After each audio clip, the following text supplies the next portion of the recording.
Chapitre 10. Ses épreuves. Sois patient. Cette nouvelle phase de la mission de Mohammed sallallahu alayhi wa sallam, proclamée du haut des Safa, allait provoquer les premières persécutions. Les idolâtres considéraient avec dédain ce nouveau message qui portait atteinte à leur divinité.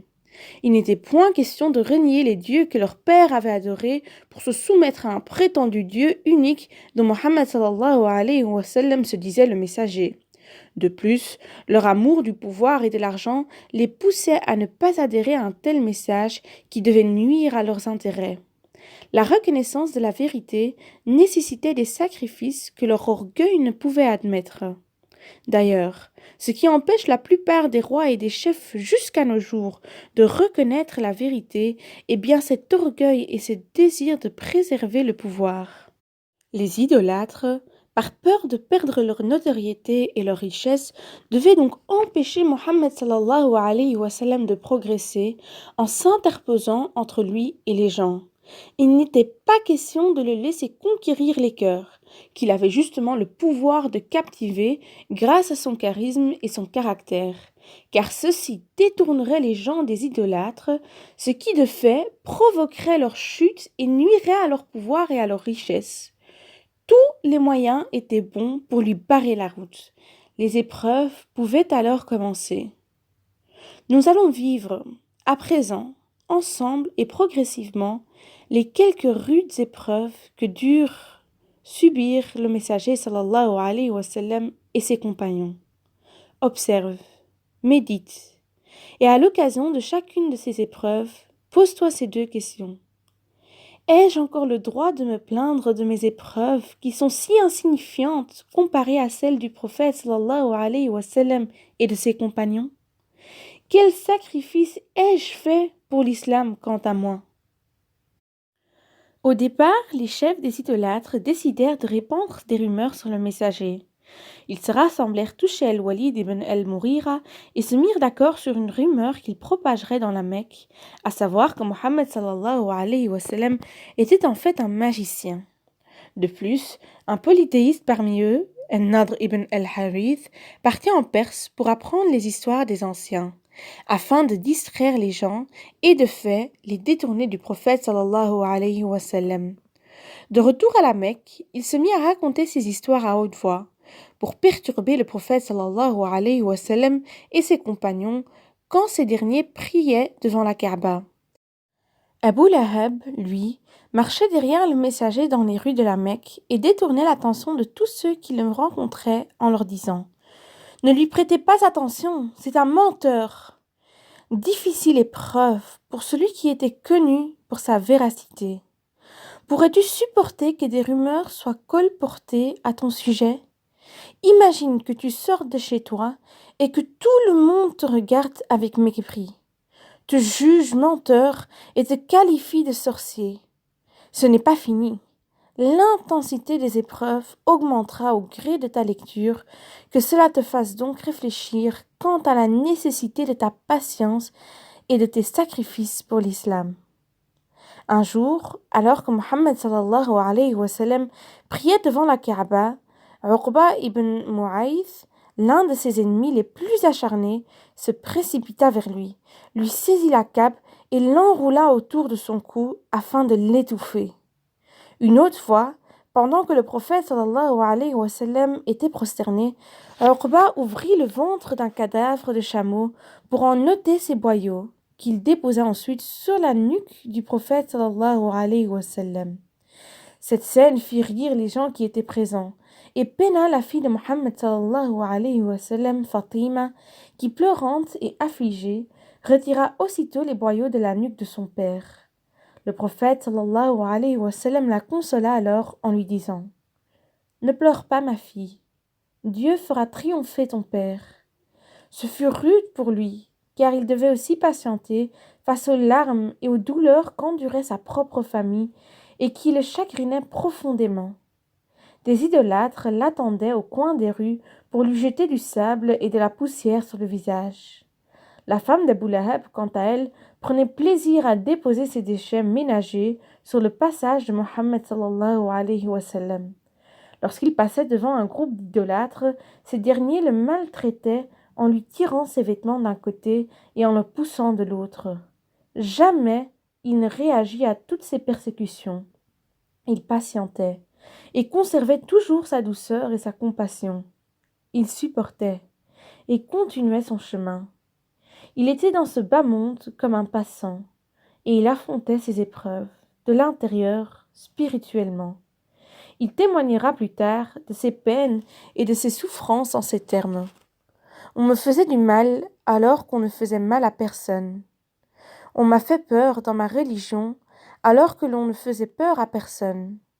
On m'a affamé alors que personne ne l'était. Nous passions, Bilal et moi, un mois sans que rien ne puisse remplir nos ventres. Je ne mangeais uniquement ce que Bilal m'apportait discrètement sous ses aisselles. Mesures-tu l'ampleur de la tristesse et de l'affliction que dut subir le messager? C'est bien pour cela que, jusqu'à nos jours, partout dans le monde se trouvent des gens qui prient sur lui en demandant à Dieu de lui apporter paix et salut. Que la paix et la bénédiction soient sur Mohammed sallallahu alayhi wa sallam. Il le mérite à plus d'un titre. Après tant de souffrances, de larmes et de peines, et en vertu de sa patience et de sa persévérance, il mérite honorablement la paix. Les polythéistes ne se contentèrent pourtant pas de s'en prendre uniquement à Mohammed sallallahu alayhi wa sallam. Ils décidèrent d'attaquer aussi ses compagnons, en particulier les plus démunis. Imagine un peu la douleur et la souffrance du prophète sallallahu alayhi wa sallam, qui voyait ses amis souffrir pour sa cause. C'est une épreuve très pénible. Parmi eux, Bilal, que l'on fouetta férocement dans le désert sous l'intense chaleur du soleil afin qu'il renie Dieu. Mais celui-ci répétait avec force et conviction « unique, unique ». De même pour Yassir, sa femme Soumeya et son fils Ammar, qui furent l'objet d'atroces supplices. Le prophète, passant près d'eux alors qu'ils se faisaient battre sauvagement, leur dit « Soyez fermes, votre lieu de repos au paradis vous attend. » Ainsi, malgré la durée et la cruauté des tourments, Soumeya et son mari ne renièrent pas leur foi, bien plus. Soumeya cracha sur le visage d'Abou Jahl qui, furieux, la poignarda, causant ainsi sa mort. Elle fut la première personne à trouver le martyr sur la voie de l'islam. « Qu'as-tu donc fait pour ta religion? Certains ont donné leur vie. Et toi? N'est-ce donc pas honteux de se complaire devant la télévision, enveloppé dans nos couvertures, alors que certains ont subi la torture et de rudes épreuves pour le bien de notre religion? » Quant à Az-Zubayr ibn al-Awwam, son oncle idolâtre l'enroulait dans un tapis et le suspendait dans sa demeure sous la chaleur et la fumée d'un feu qu'il allumait en dessous de lui. Mais ce dernier, alors âgé d'environ 6 ans, restait ferme et déterminé dans son dévouement à l'islam. 6 ans! Pourquoi toutes ces épreuves, dont nous n'avons mentionné qu'un infime échantillon? Pourquoi le prophète sallallahu alayhi wa sallam a-t-il été tant éprouvé? Ne suffisait-il pas à Dieu d'accorder directement la victoire aux musulmans? Tout simplement parce que le paradis se mérite et que l'islam doit triompher au prix de l'effort des musulmans. C'est bien d'ailleurs ce qui fait la valeur et la singularité de notre religion. L'épreuve permet aussi de prouver la sincérité des musulmans et de dévoiler les hypocrites, comme le stipule le Coran. Certes, nous vous mettons à l'épreuve pour reconnaître ceux d'entre vous qui combattent et souffrent pour notre cause, et pour apprécier votre comportement. De plus, l'épreuve est une règle pour quiconque s'engage dans la voie du miséricordieux. Les hommes s'imaginent-ils qu'on les laissera dire « nous croyons » sans les éprouver? Nous avons déjà mis à l'épreuve ceux qui les ont précédés. Dieu connaît parfaitement ceux qui disent la vérité et ceux qui ne font que mentir. Jeune musulmane, jeune musulman, sache qu'à partir du moment où tu t'engages sur le droit chemin, celui de la paix et de la justice, tu seras, sans l'ombre d'un doute, voué à l'épreuve. De ce fait, seuls les forts et les patients sauront y faire face en faisant preuve de patience et de persévérance. Ils sont tels un arbre dont les racines sont fermes et qui, face à n'importe quelle sorte d'épreuve de tempête, maintient sa stabilité. Tu traverseras sans doute dans ta vie des épreuves, parfois même rudes. Souviens-toi alors de celles qu'ont enduré le prophète sallallahu alayhi wa sallam et ses compagnons, et inspire-toi de leur patience. Les problèmes financiers, la maladie, la perte des proches, la médisance, la haine, les troubles sentimentaux sont autant d'épreuves qu'il nous faut surpasser au moyen de la résistance, de la persévérance et surtout de l'invocation. En vérité, les persévérants seront rémunérés au-delà de toute espérance. Confie-toi à l'unique et implore son secours, du tréfond de ton être. Si mes serviteurs t'interrogent à mon sujet, qu'ils sachent que je suis tout près d'eux, toujours disposé à exaucer les vœux de celui qui m'invoque. Aussi, souviens-toi, tout le temps que tu seras éprouvé, de cette parole du prophète sallallahu alayhi wa sallam. Quand Dieu veut du bien à une personne, il l'éprouve durement. Sache donc que chaque fois que tu es soumis à l'épreuve, c'est que Dieu te veut du bien. Sois donc patient, car l'épreuve renforce les cœurs et enrichit les âmes. La plainte et l'emportement sont des signes de faiblesse. Un jour, alors que les persécutions devenaient insupportables, un jeune compagnon que les idolâtres avaient ligoté près d'un feu ardent, au point que la graisse de son corps fondit, alla, en rampant suite aux séquelles de la torture chez le prophète sallallahu alayhi wa sallam, et lui demanda: Ne vas-tu pas invoquer Dieu pour nous, afin qu'il nous aide? Le prophète sallallahu alayhi wa sallam répondit fermement: Parmi les croyants qui vous ont précédés, de nombreux furent enterrés vivants, puis furent coupés en deux de la tête aux pieds. La chair d'autres était déchiquetée à l'aide de fourches de fer qui brisaient leurs os. Cela ne les conduisait point à se détourner de leur foi. Par Dieu, votre Seigneur accomplira certainement son dessein, et un jour il sera possible aux voyageurs solitaires de se rendre de Sanaa à Hadramaut, sans rien craindre si ce n'est Dieu et le loup qui pourrait s'en prendre à son bétail. Vous êtes trop impatients. Cet épisode nous enseigne, entre autres, que tous ceux et celles qui empruntent le chemin de la prédication et du témoignage pour Dieu subiront des épreuves comme la médisance, le dénigrement et les insultes. Tout témoin et prédicateur, ce que nous sommes tous en tant que musulmans, est voué à ces persécutions, car l'appel au bien, à la paix et à la justice suscite subséquemment l'hostilité des mauvais et des injustes. Chers musulmans, chères musulmanes, sois fermes et persévérants. La route est semée d'épines, de souffrances et de peines. Soyons donc patients et forts pour mériter notre renaissance. Que les épreuves de la vie ne t'affaiblissent pas. Endure les douleurs, résiste au mal et persévère dans la bonne voie. Dieu est, en vérité, avec ceux qui savent s'armer de patience. Le prophète sallallahu alayhi wa sallam a dit: Le paradis est entouré de difficultés et le feu de désirs. Il a également dit: La patience est la moitié de la foi. Retrousse donc tes manches et sois comme celui qui laboure son champ. Jamais pour tes intérêts. Les persécutions s'accentuaient au gré de la détermination des musulmans et de celle de leur prophète sallallahu alayhi wa sallam. Ce dernier eut, pour trouver une issue à ces épreuves, l'idée d'aborder un des chefs des polythéistes, nommé Al-Walid ibn al-Mughira, afin de le convaincre de la véracité du message, et de trouver auprès de lui un appui pour mettre fin aux persécutions.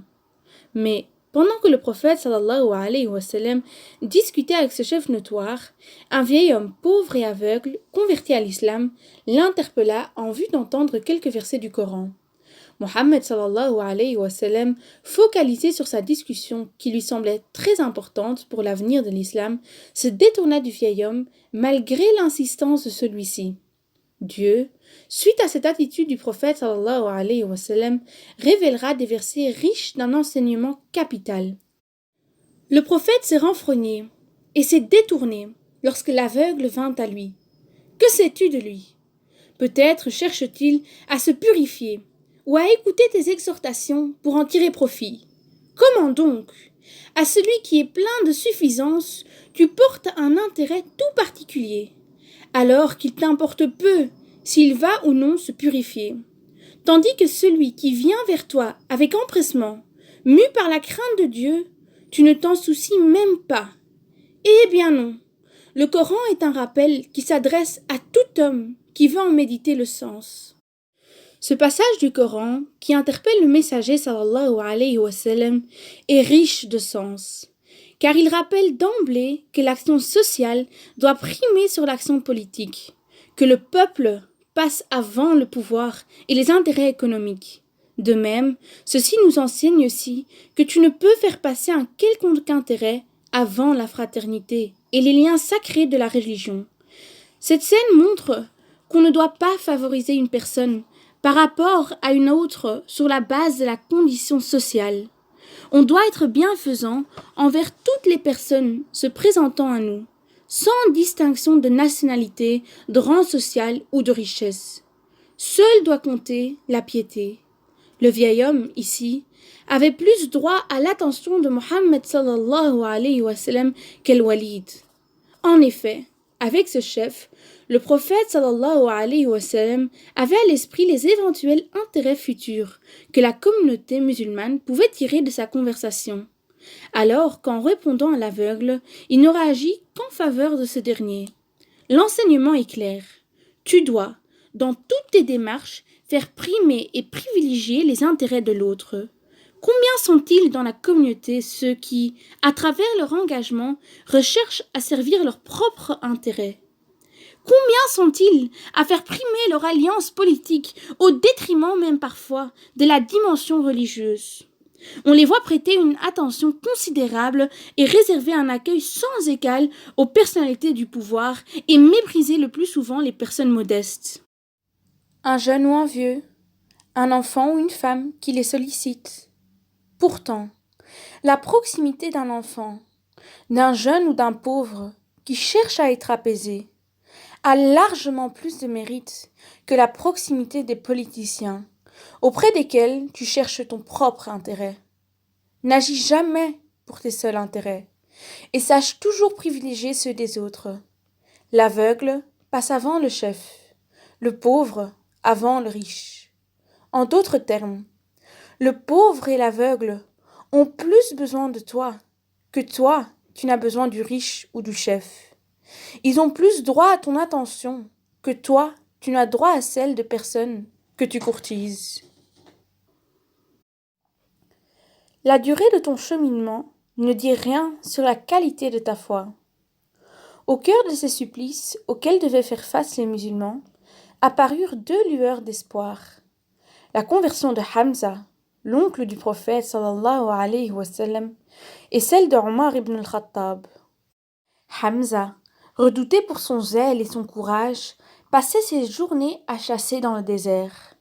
Un jour, revenant de la chasse, il se fit apostropher sur son chemin par une femme, qui l'informa des tourments et de l'humiliation que subissait son neveu à la Mecque.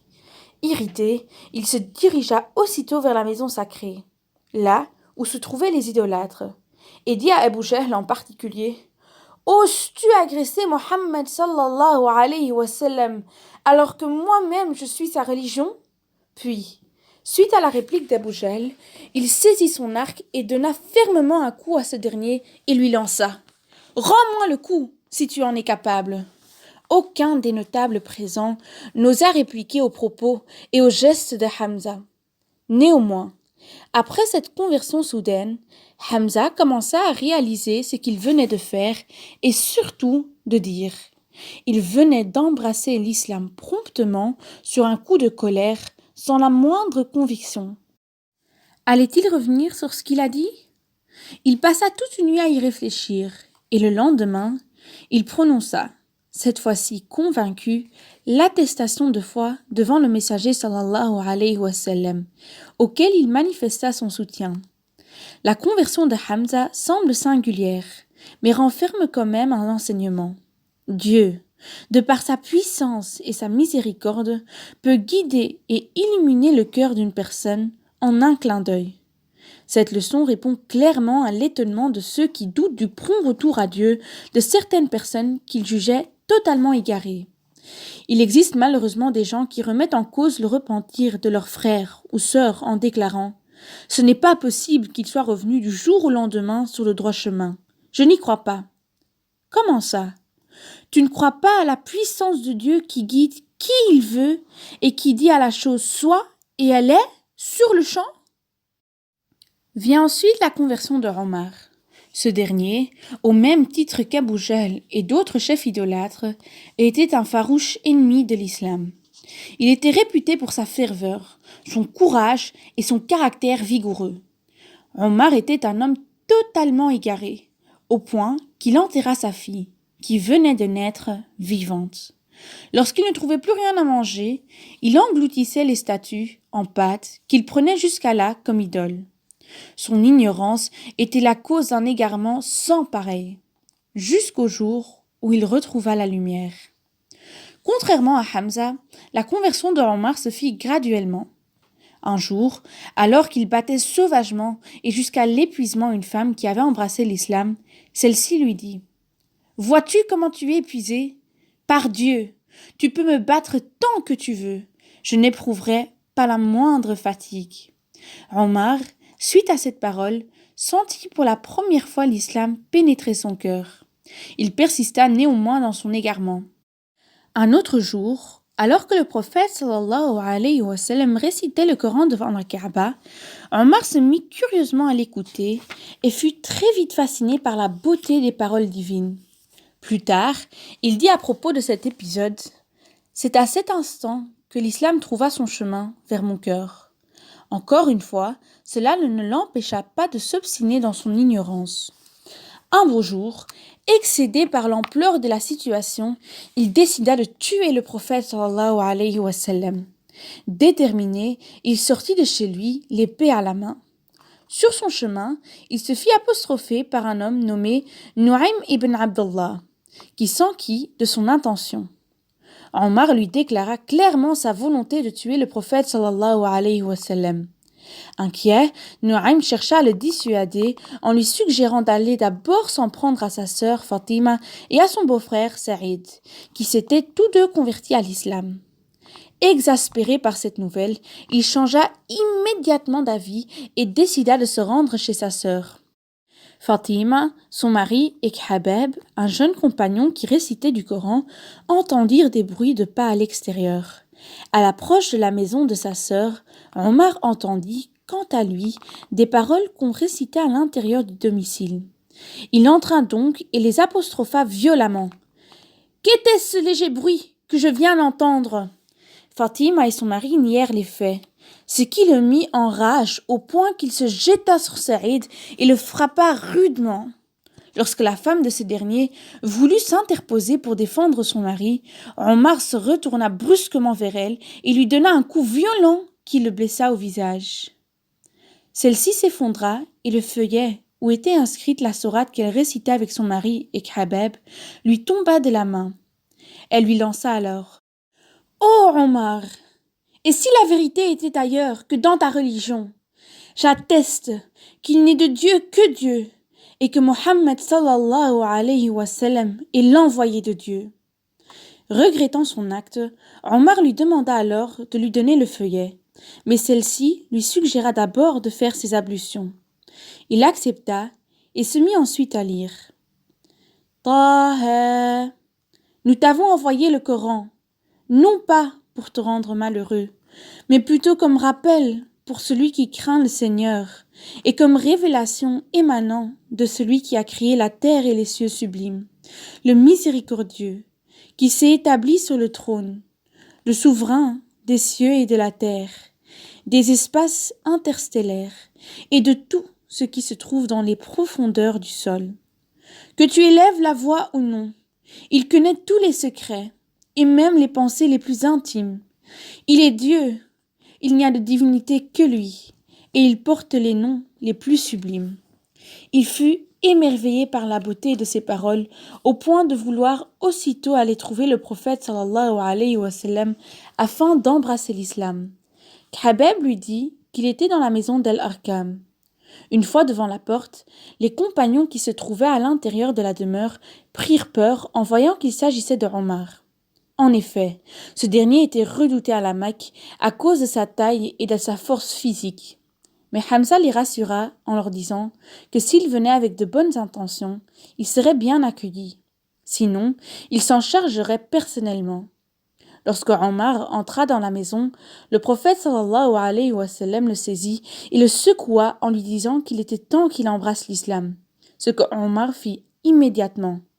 Dieu est grand. Omar fit dès lors partie du camp des musulmans. Omar ne se contenta pas de prononcer l'attestation de foi. Aussitôt converti, il dit au messager : « Ne sommes-nous pas sur la bonne voie ? Que nous mourrions ou que nous demeurions en vie ?» Le prophète sallallahu alayhi wa sallam répondit par l'affirmative. « Pourquoi alors pratiquer notre religion en secret ?» reprit-il. « Je jure par celui qui t'a envoyé avec la vérité que nous allons cesser d'être des clandestins. » Ils sortirent ensuite en 2 rangs, avec à leur tête Hamza et Omar, et clamèrent la grandeur de Dieu dans les rues de la Mecque. La conversion de Omar, homme fort et vaillant, rendit la communauté plus forte. El-Basri dira plus tard : « Le jour du jugement, l'islam s'incarnera et dira : Ô mon Dieu, celui-là a permis mon triomphe, celui-là m'a failli, et ainsi de suite, jusqu'à ce qu'il arrive à Omar. Il prendra alors sa main, l'élèvera et dira : J'étais étranger jusqu'à ce que cet homme m'embrassât. En effet, au départ, les musulmans n'osaient pas annoncer publiquement leur conversion, jusqu'à ce que se convertit Omar, qui les invita aussitôt à sortir dans la rue pour proclamer ouvertement leur adhésion à l'islam. Cette conversion de Omar doit nous interpeller, en ce sens qu'elle nous délivre un enseignement fondamental. Il ne faut juger personne. Malgré qu'il ait commis des actes immoraux, peut-être même invraisemblables, au point d'avoir eu l'intention de tuer le prophète sallallahu alayhi wa sallam, cela ne l'empêcha pas de devenir l'un des plus éminents compagnons du messager. Il deviendra même le second calife bien guidé. Bon nombre de musulmans devraient considérer cette leçon et cesser de discréditer les personnes éloignées de la voie de Dieu, car il se peut qu'elles deviennent un jour de grandes figures de l'islam. Souvent, et malheureusement, nous entendons des paroles telles que « Celui-là est à côté de la plaque, celui-ci est fini, celle-là n'ira pas loin dans sa vie. » Ma sœur, mon frère, ce sont là des paroles orgueilleuses. Personne n'a en principe le droit de condamner à l'enfer un jeune, par exemple, tombé dans la délinquance, ou une fille qui s'habille de manière indécente, car ceux-ci, par la volonté de Dieu, pourront atteindre un jour un haut degré de croyance. Rares sont ceux qui, plutôt que de juger, invoquent la guidance et la miséricorde de Dieu à leur égard. Ainsi faut-il cesser de juger, et surtout de désespérer des gens, car même s'ils semblent très éloignés du chemin de Dieu, ils peuvent, par la miséricorde de Dieu, aboutir à un haut degré de foi. La preuve en est la conversion de Omar. Ce dernier est revenu vers le droit chemin progressivement, contrairement à Hamza, qui a embrassé l'islam spontanément. C'est le cas de bien des personnes qui viennent tout doucement à Dieu. Ne vous mettez pas en travers de leur cheminement. Hamza et Omar. Le premier trouva la voie sur un déclic et le second progressivement. Et pourtant, tous deux furent de grandes figures de l'islam. Le temps que tu prends pour retrouver la lumière ne présage rien de l'intensité de ses rayons. Ce disant, on peut aussi remarquer que la conversion de ces 2 grands hommes a été accompagnée, dans les 2 cas, d'un heureux coup du sort. Ceci paraît insignifiant, mais comporte tout de même un message symbolique. Ces 2 nouvelles adhésions montraient en fait que l'islam allait vivre une nouvelle étape, puisqu'il allait devenir plus fort avec la conversion de Hamza et de Omar. Sois déterminé. Malgré l'ampleur des persécutions, l'islam continuait à se fortifier et à pénétrer davantage les cœurs des croyants. La conversion de Omar et de Hamza rendait les choses plus difficiles pour les négateurs. Ces derniers décidèrent alors d'employer une autre méthode, celle de la négociation. Ils entreprirent tout d'abord de s'adresser à Abu Talib. Ils se rendirent chez ce dernier, qui avait pris l'engagement de protéger son neveu, corps et âme, quand bien même n'avait-il pas adhéré à son message. Au départ, ils lui firent part des critiques de Mohammed sallallahu alayhi wa sallam à l'égard de leur divinité et l'invitèrent à l'empêcher de dire du mal de leur religion. Abu Talib garda le silence et se retira de façon courtoise. Ils revinrent auprès de lui une seconde fois, et cette fois-ci le soumirent à un chantage. « Ô Abu Talib, nous t'avons amené un beau garçon en pleine jeunesse, afin que tu utilises son esprit et sa force physique, et que tu le prennes comme ton fils en échange de ton neveu, qui lui a renié ton mode de vie, s'est opposé à ta religion et a été à l'origine de la fracture de notre société, afin que nous puissions le tuer. Voilà, c'est donc homme pour homme. » Abu Talib répliqua sagement. Il s'agit là d'un marché équitable. En effet, vous me donnez votre fils pour que je le nourrisse, et je vous donne le mien pour que vous le tuiez. Par Dieu, cela ne saurait être. Ceci n'empêcha pourtant pas les idolâtres de revenir à la charge, allant jusqu'à menacer Abu Talib de se dresser contre lui et son neveu. Désormais, plus aucun lien de sang ne les retiendrait. Ils venaient, à présent, de déclarer la guerre à la nouvelle religion.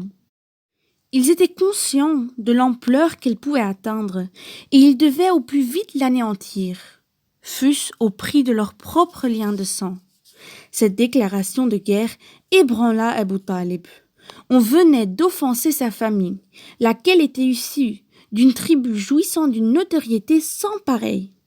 Effrayé, il se rendit aussitôt chez son neveu, l'informa du danger et lui dit « Préserve-moi et préserve-toi.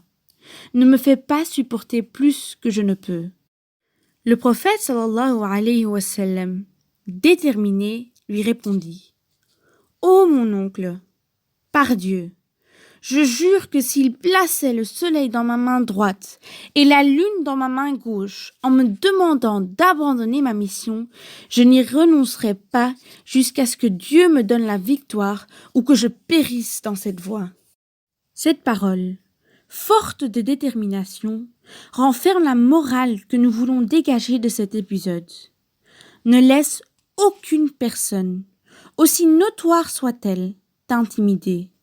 Sois déterminé et va jusqu'au bout de ton but, sans jamais fléchir devant des tractations ou des duperies, quand bien même serait-on prêt à te barrer le chemin et à te mettre des bâtons dans les roues. Garde soigneusement cette précieuse parole du prophète sallallahu alayhi wa sallam en mémoire, et fais-en même ton slogan. À la suite de sa ferme réplique, Mohammed sallallahu alayhi wa sallam versa néanmoins des larmes, car il comptait malgré tout sur le soutien de son oncle. Le prophète sallallahu alayhi wa sallam était à la fois ferme et doux. Il savait, même lorsqu'il se montrait exigeant et déterminé, faire preuve de sensibilité et de douceur. Cette alliance de résolution et de cœur en Mohammed sallallahu alayhi wa sallam attendrit Abu Talib, qui l'apaisa aussitôt. « Va, tu peux prêcher ce que tu veux, car par Dieu, je ne t'abandonnerai jamais. » Depuis, et malgré qu'il n'ait pas embrassé l'islam, Abu Talib ne manqua jamais à sa parole et soutint fermement son neveu durant toutes ces épreuves qui ne cessaient de s'accentuer. Ne sois pas matérialiste. Les idolâtres négocièrent enfin avec Abu Talib. Ils décidèrent alors d'entrer directement en contact avec Mohammed sallallahu alayhi wa sallam. Utba ibn Rabi'a, qui fut désigné pour cette tâche, alla aussitôt à la rencontre du prophète sallallahu alayhi wa sallam près de la Kaaba. Mohammed lui dit « Parle, ô Abu al-Walid, son surnom, je t'écoute. » Ce dernier prit donc la parole et dit « Ô fils de mon frère, si tu as fait tout cela en recherchant la richesse, nous te donnerons de nos biens jusqu'à devenir le plus riche d'entre nous. Si c'est aux honneurs que tu aspires, nous ferons de toi notre chef. Jamais nous ne prendrons de décision sans ton accord. Si tu désires devenir roi, nous t'offrirons la royauté. Si tu es sous le pouvoir d'un mauvais génie, qui de toute évidence te hante et te domine si bien que tu ne peux secouer son joug, alors nous ferons venir des médecins qualifiés pour te soigner. Ne l'ayant point interrompu durant son discours, Mohammed sallallahu alayhi wa sallam, avant de répliquer, voulut aussi s'assurer poliment qu'il n'avait plus rien à ajouter. « As-tu fini, ô Abu al-Walid » Utba répondit par l'affirmative. C'est alors que le prophète sallallahu alayhi wa sallam se mit à réciter les versets suivants. Hamim. Voici une révélation du tout clément, tout compatissant. Un livre aux versets détaillés. Un Coran en langue arabe pour des êtres doués d'entendement, qui à la fois annonce une bonne nouvelle et met en garde contre le châtiment. Mais la plupart des hommes s'en détournent et refusent de l'entendre en disant « Nos cœurs sont inaccessibles à ce à quoi tu nous appelles, et nos oreilles sont frappées de surdité. Entre toi et nous se dresse un obstacle. Agis donc comme tu l'entends, et nous agirons de notre côté à notre manière. Dis-leur, je ne suis qu'un homme comme vous, à qui il a été révélé que votre Dieu est un Dieu unique. Servez-le avec droiture et implorez son pardon. Malheur à ceux qui lui donnent des égaux, qui ne s'acquittent pas de la zakat et qui s'obstinent à renier la vie future. Ceux, au contraire, qui ont la foi et qui font le bien, recevront une récompense qui ne sera jamais interrompue. Dis, quoi? Renierez-vous celui qui a créé la terre en 2 jours, et lui donnerez-vous des égaux, à lui, le maître de l'univers, qui a établi sur la terre des montagnes comme des piliers, et qui l'a béni, qui y a reparti en 4 jours d'égale durée les ressources répondant aux besoins exacts des vivants? À cet instant, Utba, ébranlé par la splendeur de ces paroles, mit sa main sur la bouche du messager, l'implorant de cesser sa récitation. Les paroles étaient lourdes et grandioses. Son visage se métamorphosait au gré de la récitation. Il s'en retourna aussitôt auprès des siens, le visage changé, s'étonnant. « Je n'ai jamais entendu de paroles semblables à celles qu'il a récitées. Je suis complètement convaincu à présent qu'il ne s'agit ni de poésie, ni de sorcellerie, ni de la prose rythmée des devins. Ô gens de Quraysh, je vous demande de suivre mon conseil et de laisser cet homme libre de continuer sa prédication. Ainsi, vous pourrez vous tenir à l'écart de lui, sans risque pour vous. Je jure que ces paroles auront un grand avenir. Si les autres Arabes vous débarrassent de lui, alors ils vous épargneront des troubles. Et si au contraire, il parvient à dominer tous les Arabes, alors vous profiterez de sa future position de roi, vous partagerez sa puissance et vous serez les plus heureux des hommes. » Ses alliés, mécontentés, lui reprochèrent son attitude qu'il rectifia aussitôt en réaffirmant son opposition au prophète sallallahu alayhi wa sallam. 2 choses méritent d'être retenues. La première, qui ne peut nous échapper, est cette politesse de Mohammed sallallahu alayhi wa sallam dans sa conversation avec Utba. À aucun moment, il ne lui coupa la parole. Il le laissa terminer ce qu'il avait à dire. Il ne répondit que lorsqu'il s'assura que son interlocuteur n'avait plus rien à ajouter. Cette courtoisie dans le dialogue nous fait beaucoup défaut aujourd'hui, comme nous pouvons le remarquer durant les réunions ou les assemblées où tout le monde veut prendre la parole et où personne ne laisse autrui parler ou terminer ses propos. On exige l'attention de son auditoire, mais on s'abstient souvent d'écouter. Le prophète sallallahu alayhi wa sallam dit: La foi du serviteur n'atteint la rectitude que si son cœur devient droit. Et son cœur ne devient droit que si sa langue acquiert la droiture. Jeune musulman, jeune musulmane, sache être respectueux dans tes conversations en apprenant à écouter ton prochain attentivement, car je t'assure que le silence vaut mieux que la parole, comme l'a conseillé le messager sallallahu alayhi wa sallam à l'un de ses compagnons. Garde le silence, à moins que tu veuilles dire du bien. Le silence chasse le démon et t'aide dans ta foi. La seconde chose que nous enseigne cet épisode, sur lequel nous allons mettre l'accent, c'est ce désintéressement du messager sallallahu alayhi wa sallam à l'égard des jouissances de ce monde. Utba lui avait proposé, pour le dissuader de poursuivre sa mission, tout ce qui attire et séduit l'être humain: l'argent, le pouvoir, les femmes et la santé. Pourtant, Mohammed sallallahu alayhi wa sallam ne fléchit devant aucune de ces propositions matérielles. Rien ne pouvait le détourner de la voie droite, quand bien même était-on prêt à lui offrir toutes les richesses du monde. En d'autres termes, il n'était pas matérialiste. Tu vois certainement où je veux en venir. Bon nombre de jeunes sont aveuglés par l'argent, les portables et les marques. Ils ont misé sur le paraître pour mettre en avant leur être. Comme si la qualité d'une personne est fonction de la quantité de biens qu'elle possède. Détrompe-toi. La meilleure des personnes est celle dont la richesse se situe dans le cœur. D'ailleurs, n'importe qui pourrait te priver des biens qui sont en ta possession, alors que personne n'est en mesure de t'ôter les qualités qui sont gravées dans ton cœur.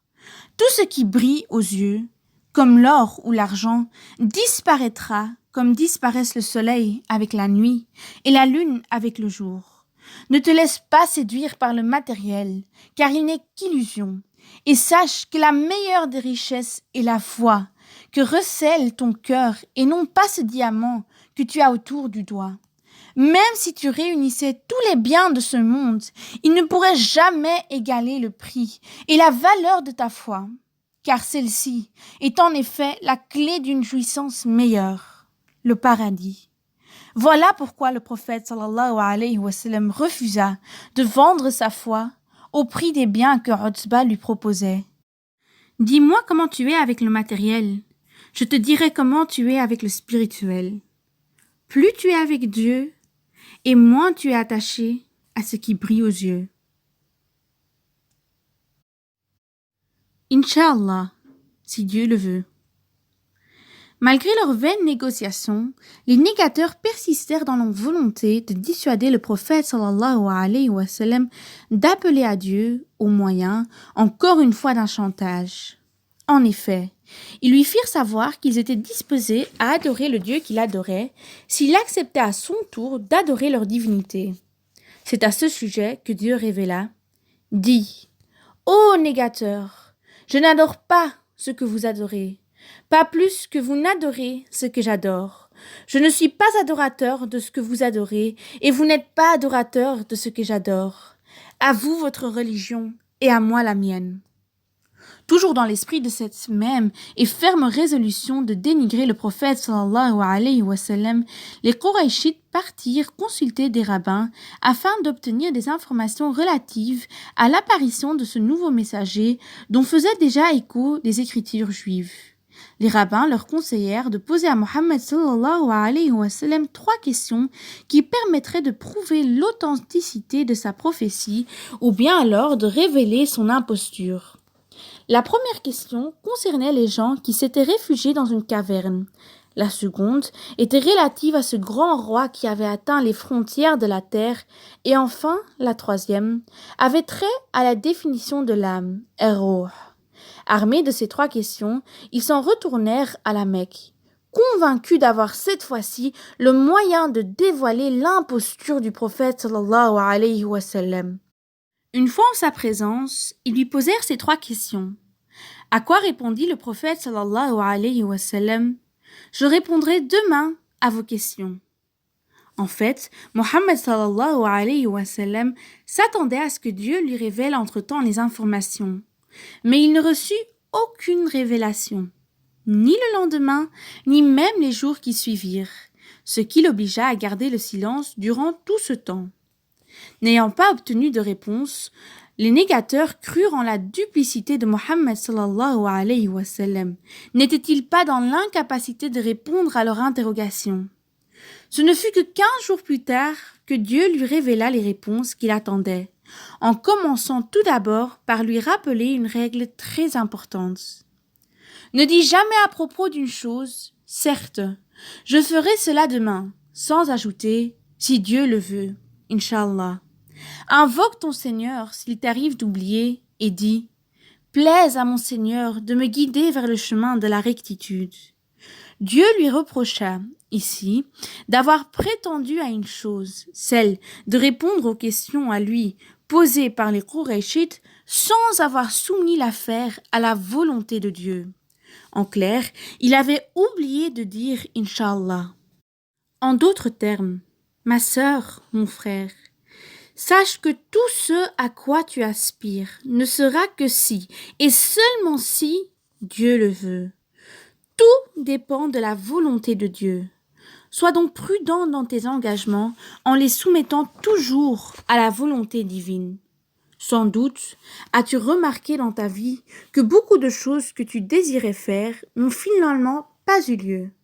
Et ce, certainement pour avoir négligé le Inch'Allah.